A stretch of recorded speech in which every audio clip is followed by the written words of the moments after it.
As an abuse victim, I had a survival technique of disassociation. So I may have been physically present in certain circumstances in my life, but emotionally and mentally, I was somewhere else. Probably something that was like a little fantasy of what I had that was better than what I was going through, or something. So it was just a very strong technique of not really connecting with my surroundings. And one of the things that fell in that category was God for a very long time, because I had so much fear and anxiety and loathing, insecurity. I was super suicidal. I didn't think my life valued because, unfortunately, until my second marriage, I didn't have anyone in my life really to just hammer it in that I'm someone who's worthy of space on the earth. So it was just, I was born in an environment where people were just like,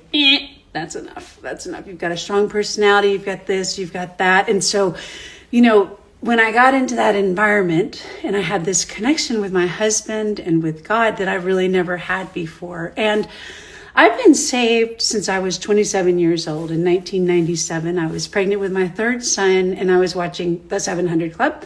And I joined in a prayer that I didn't even know what I was signing up for. I was just watching the show, and usually when he prayed, I was like, that's a little too weird, because I went to a church where we did more of the prayers in the prayer book type of thing. And so when he would pray, I'd always just pop that show off because I just felt uncomfortable. But this one time in 1997, I didn't turn the TV off, and I said, I pray on Sundays when I go to church. I'll just join in the prayer.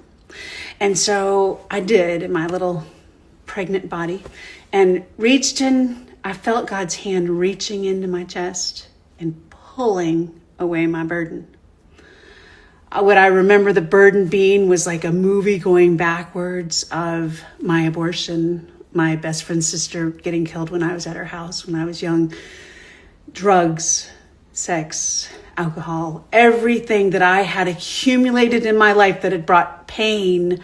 I just went right out into his hand. And I was like, I don't know what just happened, but that was very, very real. And so ever since then, I've turned my feet toward the Lord and wanted him to change me. It wasn't an instant thing. Trust me, I'm about 30 years into it.